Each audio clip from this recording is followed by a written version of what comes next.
Salut et bienvenue dans cette nouvelle émission de Transformation Point avec Salvation of Christ sur Afrique Today. Nous sommes encore et toujours dans notre série Avec la prière. Nous ne sommes rien sans notre prière. Seigneur, apprends-nous à te prier. Le Seigneur nous a donné un trésor en nous donnant une prière parfaite de toute éternité. Personne n'aura plus jamais la sagesse de dire une prière aussi complète que celle du Seigneur Jésus-Christ. Dites avec foi et comble tout ce que nous avons envie de faire, d'avoir besoin, mais que nous ne pourrons jamais savoir prier et demander à Dieu. Elle produit des miracles et en la méditant par fragments, nous apprécierons mieux sa profondeur et sa valeur. Notre Père qui est aux cieux, que ton nom soit sanctifié, que ton règne vienne, que ta volonté soit faite sur la terre comme au ciel. Donne-nous aujourd'hui notre pain de ce jour. Aujourd'hui, nous prenons le fragment « Pardonne-nous nos offenses, comme nous pardonnons aussi à ceux qui nous ont offensés. » Seigneur, pardonne-nous nos offenses.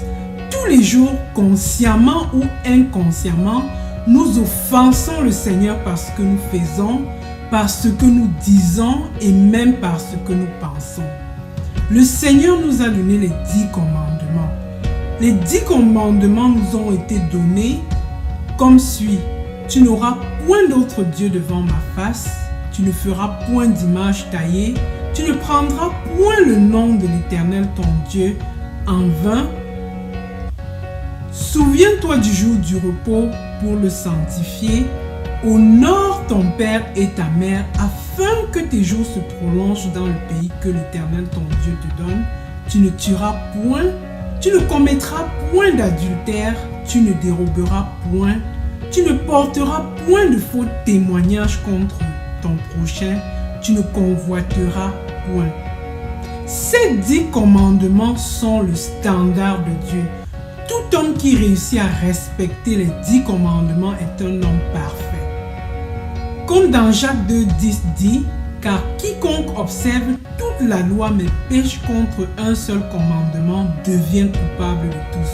Cela veut dire que si tu as déjà menti une seule fois de ta vie ou pensé même du mal d'une personne, tu es autant coupable devant Dieu qu'une personne qui a passé toute sa vie à commettre des crimes, à tuer ou à mentir ou qui est un meurtrier ou un adultère.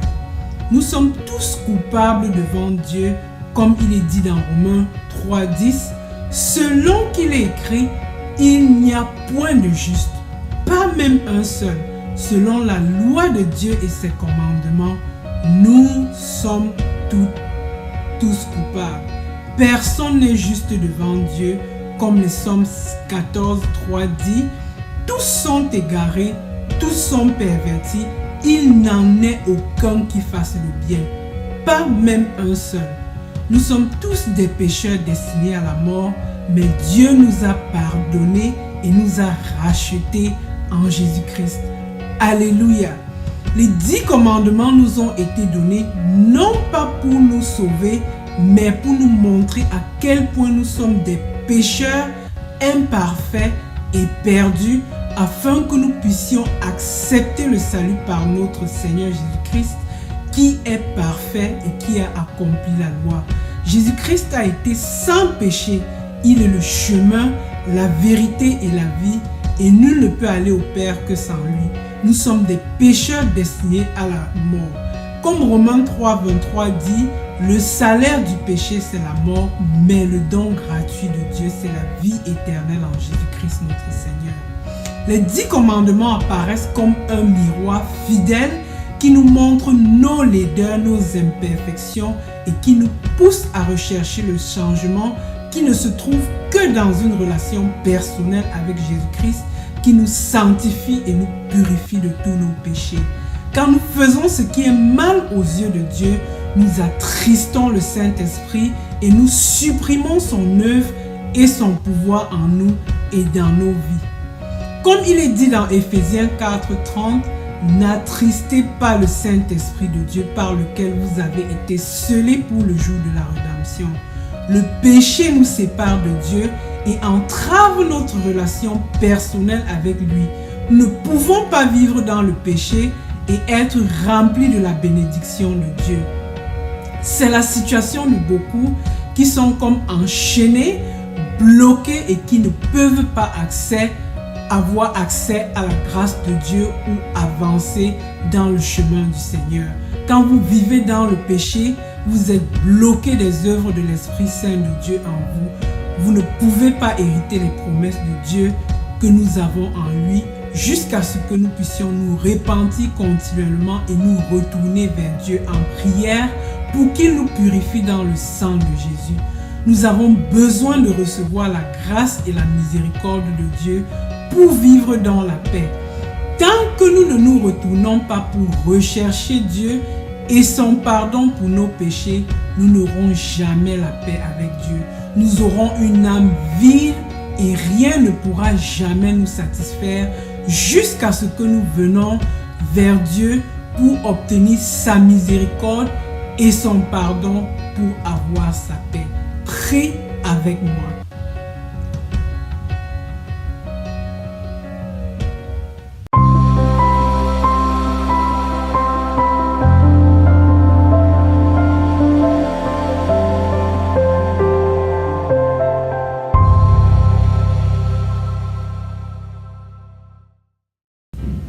Prie avec moi et répète après moi.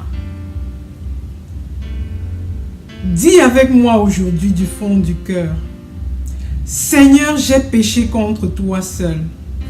J'ai fait ce qui est mal à tes yeux, Seigneur, en sorte que tu seras juste dans ta sentence, sans reproche dans ton jugement, car je reconnais mes transgressions et mon péché est constamment devant moi. Ô Dieu, aie pitié de moi dans ta bonté, selon ta grande miséricorde. Efface mes transgressions, Seigneur. Lave-moi complètement de mon iniquité et purifie-moi de mon péché. Pardonne-moi mes péchés, secours-moi et délivre-moi, Seigneur. Sauve-moi de la perdition et de la condamnation éternelle, car je crois en toi. Je crois en ton Fils unique Jésus-Christ. Donne-moi ta paix qui surpasse toute intelligence. Merci Seigneur de m'avoir écouté et de m'avoir pardonné et purifié dans le sang de Jésus. Donne-moi de marcher main dans la main avec toi, en ta présence, avec tes faveurs, au nom de Jésus-Christ notre Seigneur et Sauveur. Amen.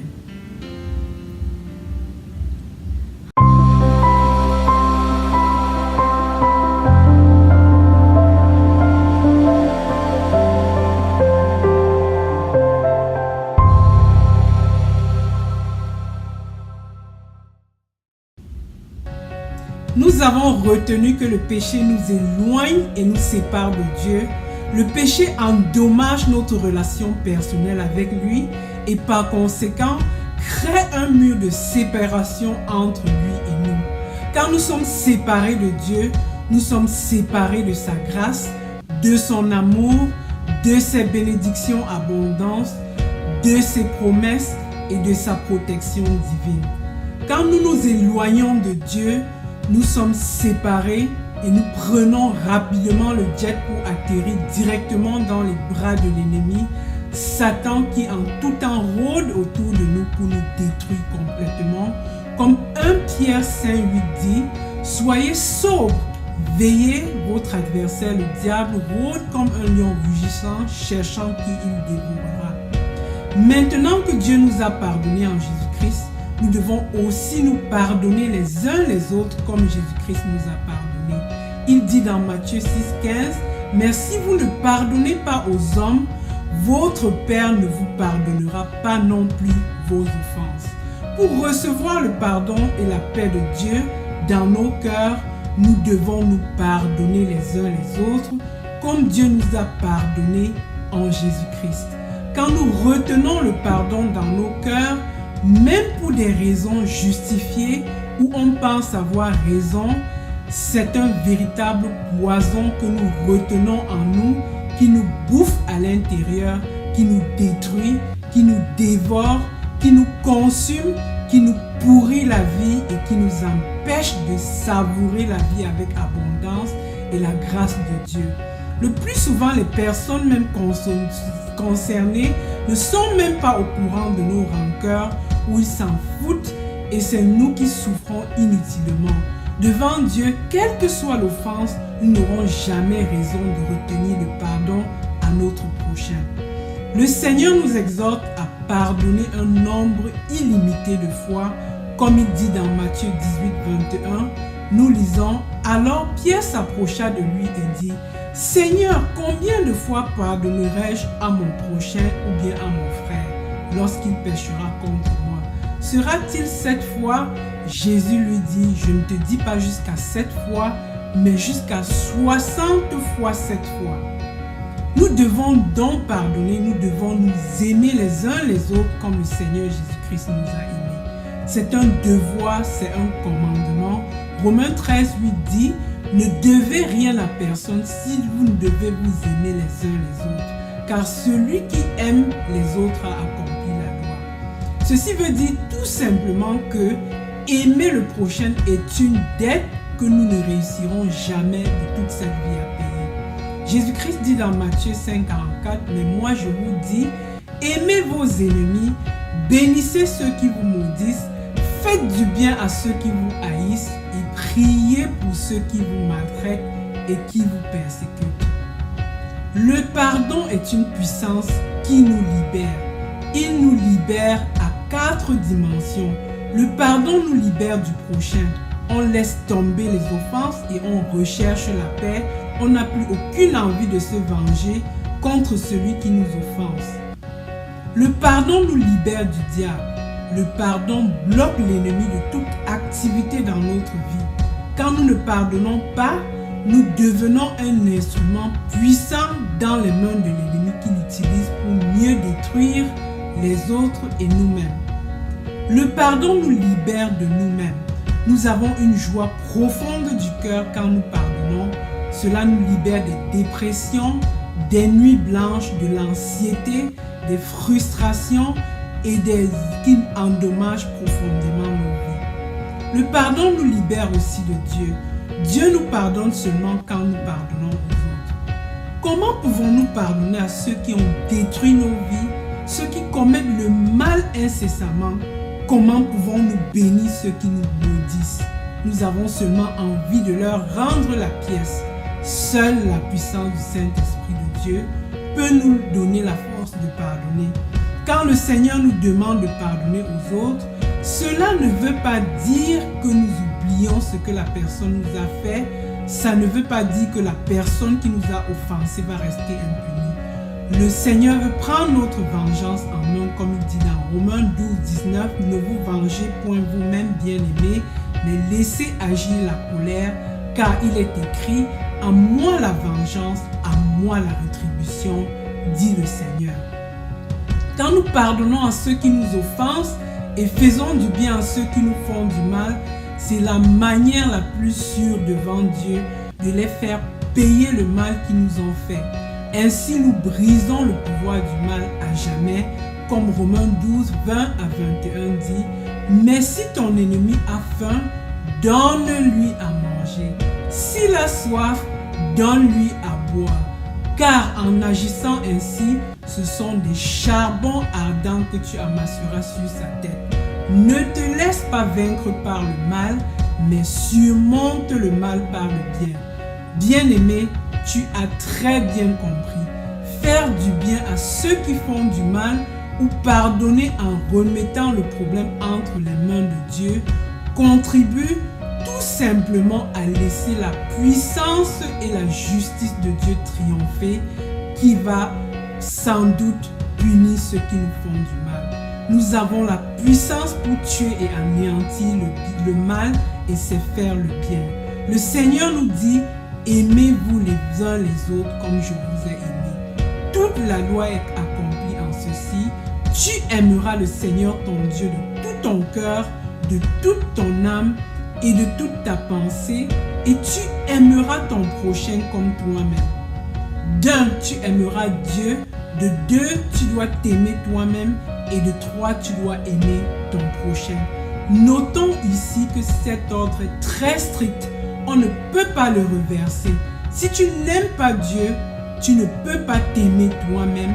Et si tu ne t'aimes pas et tu t'apprécies toi-même, il serait très très difficile d'aimer autrui et quelqu'un d'autre si tu ne t'aimes pas toi-même. Même si tu t'acceptes, prenons cette semaine, éprouvons nos cœurs pour faire ressortir ceux à qui nous n'avons pas pardonné. Saisissons la puissance du pardon qui nous libère. Seigneur, pardonne-nous nos offenses comme nous pardonnons aussi à ceux qui nous ont offensés.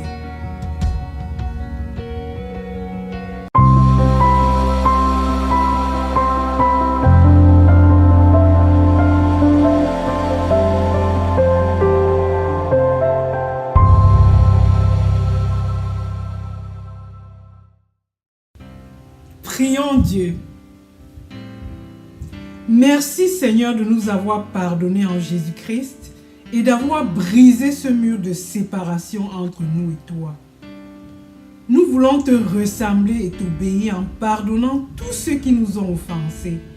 Pendant que nous élevons à toi cette prière, creuse le fond du cœur de tes enfants qui écoutent maintenant.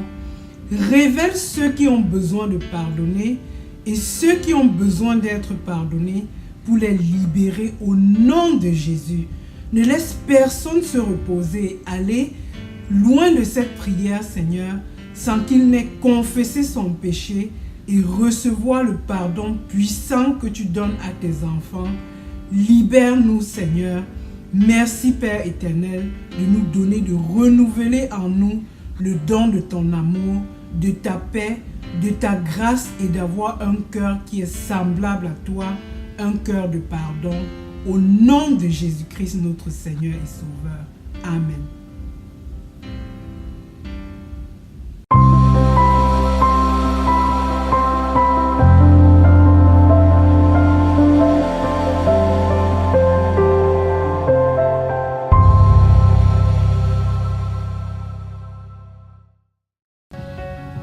Nous voici à la fin de Transformation Point aujourd'hui avec Salvation of Christ sur Afrique Today. Seigneur, pardonne-nous nos offenses comme nous pardonnons aussi à ceux qui nous ont offensés. Rappelons-nous que le pardon ne veut pas dire qu'on oublie tout le mal que quelqu'un nous a fait.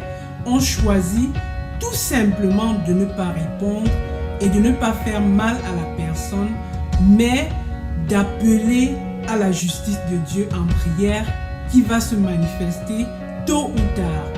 Ne laissez pas ceux qui sont sous l'influence du mal vous dominer. Soyez joyeux, libérez-vous et laissez les bienfaits et l'amour de Dieu vous inonder. Maintenant, ouvrez grandement vos mains pour recevoir la bénédiction de Dieu. Que le Seigneur vous bénisse et vous garde. Que le Seigneur fasse luire sa face sur vous et qu'il vous accorde sa grâce. Que la paix de Dieu qui surpasse toute intelligence garde vos cœurs et vos pensées en Jésus-Christ. Passez une agréable semaine et à dimanche prochain dans une nouvelle émission de Transformation Point avec Salvation of Christ sur Afrique Today. Amen.